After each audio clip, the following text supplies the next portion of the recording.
Hey guys, welcome back. And as we told you guys before, we're going to be introducing some new things this season. For the first time in 3 seasons, on the Black, we gonna have some special guests. Now I know y'all love this vibe, this energy, the 4 of us, but we thought it would be dope to add a little razzle dazzle to the mixture every once in a while. Somebody that's gonna really help us up our game and up the ante and bring you guys some amazing content. Now, it really warms my heart. Our very first special guest. It gives phenomenal woman. If I read the resume, it gives I'm every woman with a dash of through Christ Jesus I can do all things. Okay? Her name biblically means help from God or God's angel. The one and only, the incomparable award-winning publisher and movie producer, Tressa Azarel Smallwood. I mean, can I just bottle you up and take you with me? That intro is everywhere. There you go. I don't even know that I'm deserving of that. You do. No, you are. Absolutely. Absolutely. I met you at the Sinners Wanted in 2018. I was an extra in the movie. Shout out to Jimmy Jenkins and Josh. And you've always been very warm and welcoming. And I feel like all of the people that you do touch and you put in a position, you are very genuine. So you really do live up to your name. Like, for real. That's real. That's very important. Like, when you're able to show up and be beyond what you see on social media, because some people, they have this look, but then when you meet them in person, they're ugly and nasty, you know, and it's just that change your look. So thank you for being that, you know, for other women, even for men too, and just setting the tone. And welcome to the Black Code. Oh, yes. And DMV native. That's the best part. DMV native. That's the part I forgot. I did my whole spiel and forgot the most important part. But yeah, so we so blessed to have you as our first guest. Like Raven said, it's very important. Like looking to you, again, being a DMV native and in the industry, it's definitely like, damn, I got to be on my game. No, for sure. And I got to make sure I'm serving my community, my people at the same time. So we just going to jump on right in. Okay. So right now, I know that you have the Couch Initiative with BET Her. I would like you to explain to people more so what that is, because BET Her, you have to have a subscription to that platform, to that channel. To the BET Plus. Yes. So it's not like you can just get it on your traditional cable. And I think I want more people. Fun. I helped launch that. Yeah. They did the barbershop activations here in DC. That's really cool. Yes. So can you please let our viewers at home know about this initiative? Absolutely. So I am in love with this initiative. It is everything that I believe in with empowering women, making sure that we tackle all the topics that we deal with, because people think Black women that we don't have any issues at all. Okay, such a false statement. You know, we are traditionally strong. We show up. We hide our feelings. We make sure the world could be crumbling, and we're like, we got this. And so the Couch is an initiative that focuses on mental health awareness. And it was launched last year, 2020. We did, the first episode was filmed during COVID. Okay, and so that was challenging in itself. But in the DMV, the resources showed up from the film office to the film community. Everybody came together. And for the first time, we had to film, obviously, with masks and under these mandates and take tests every 2 days. Like my nose, I promise you, my nose is still healing right now. But we made it through. And so we showcased this first series of The Couch in July of 2020. Kim Fields was one of my directors, and Victoria Raoul. They kicked it off. And so it blessed so many people, because women were able to say, oh my goodness, it's okay to not be okay. And so fast forward to this season, we just did season 2 of it. Yandy Smith came on as an actress. And so when you have somebody as an influencer like a Yandy, people go, oh, if Yandy says it's okay, I can relate to that. And so we want to just continue to bring on both actresses that are legends and influencers. Because I get so many DMs from influencers and people saying, hey, can you give me a shot? Because the world kind of tells them you're an influencer, you're not able to do this. But you are. We can do all things. Period. So what personally have you experienced pertaining to mental health that made you even want to, take on this initiative? Oh, absolutely. So, mental health sometimes runs in families. A lot of times there can be traumatic moments. And so even just growing up, I had aunts who wouldn't come out or different things that would happen. And I didn't know that it was mental health, or mental illness. Because when you hear the word mental illness, you instantly think it has to be drastic. It has to be schizophrenia, or it doesn't. It can be, I'm in a funk right now. I'm in a depression. I don't know how to get out of it. I'm in the bed right now. Yep. Even for the pandemic, think about it. Didn't you all feel a little Absolutely. I shared with them I went through a mini depression at the beginning of COVID, because you got the world telling you one thing, you at home, you don't really know what to think, and now your mind's trying to process so much information while the world's changing. Yeah. Absolutely. And then, even something as small as competition, right? With social media now, everybody's competing with themselves, and you're competing with the person that you think is doing something. And most times it's lies, you do know it's lies. They say social media is going to cause, I forgot the name of it, but it's going to cause a mental illness of its own. Oh, for sure. A PTSD of its own. No, seriously, it really, and especially like with our youth. And although, I'm making movies, I'm doing all these things, I give back to the youth all the time, because I know that there are lots of young people, especially, when you're in your very influential stages, 14 to 19, you're looking at everything, trying to figure out, how do I fit in? Who am I? Yeah, so it's important for us to always talk to them and let them know, like, don't worry about what you're seeing out there, baby, because some of that's not real. Right. Right. And they only grew up in a generation with social media. We were transitioning, Yeah. so we remember the difference. And I think that our generation hones in on knowing to separate. But like you said, the youth now need us more than ever, because we gotta tell them, look, y'all, real life is way better than anything social media can have to offer. Yeah. So it's really important to me, and I think too, sometimes people see me, and that's why I always verbally just tell the truth about, I have my moments. There are moments where I'm crying. I'm like, oh my goodness, and then I'm able to pick myself back up. But I tell people that because they see images of me on the red carpet, on the radio, on TV, and I'm like, no, but I had to go back home. And when I got back home, maybe the loan didn't go through. Maybe I needed 4 mil and I didn't get but 3 mil. Or, maybe so, I try to always make sure that I'm really open and honest about that. She's the first person that ever allowed me to experience, you need to go on vacation. Self-care, self-wealth, self-awareness, really rejuvenating and refreshing yourself. Because sometimes we take on so much of the world in our fields, in our crafts. And sometimes we forget that it's okay to check off and relax. So set boundaries. Comes with the job. I think setting boundaries is a huge one. But aside from also that, you've also given me and a lot of other creatives opportunities, even more grander here, with the second annual that just passed. That was amazingly, and you crushed it doing the virtual realm of everything that's going on with the pandemic. The second annual DMV TV and Film Summit. When I say I love that summit, because obviously I named it DMV because we did it in person the first year, but people came from everywhere. And so by the time we did it, for second annual and virtually, more people poured in and said, hey, I really want to do this. Because I never understood in the beginning how many people were really interested in, number one, telling their stories, writing scripts, because again, the world has told them you didn't go to film school, so don't try to do it.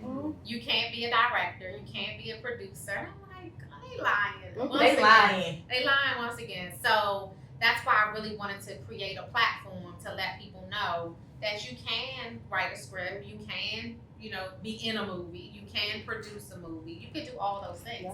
Because I didn't go to film school. Raven has testimony the same way. I didn't go to school for what I'm doing now. I work in radio and TV and stuff. I went to school for social work. Totally has nothing to do with being in the industry, but when you're passionate about something, passion meets purpose. And I feel like hard work and dedication is more so that's what you get. That's right. You can do it. Creating an answer to a question that's just lingering out there. Yeah. And I think what was also so dynamic about the summit was it was actually literally the first annual one was the last event we all got to really experience in person. Last in weekend before the world shut down. Before it went lockdown. And that summit allowed so many voices to be heard. And so with that, how important is that mission with everything that you do to allow voices to continue to be heard? Because that seems like the premise of everything that you do. Yeah, it's a number one priority for me. My background is in education. Most people know I used to be a school teacher, and that is just near and dear to my heart. So no matter what I do, I'm always teaching, right? My children don't like it. They're like, Miss PhD, you know. But I love that, and that's really important to me. So that's why you see me doing things like summits, conferencing. You know, I have a mentorship program. You know, you'll always see a bunch of people around me learning because I can't be the only boss. Okay? Absolutely. If you're not raising other bosses, you're not doing anything. And you need a village. I think everybody needs to understand like roles. And we going back really quickly to the social media. You know, everybody wants to be the superstar. Everybody want to go viral. Everybody want to do this, right? But somebody got to manage the money. Yeah. Somebody got to be the creative director. Somebody got to help bring the vision to life because when you are the forefront and the boss of everything, again, like there's a face of a business and there's somebody who makes the business run.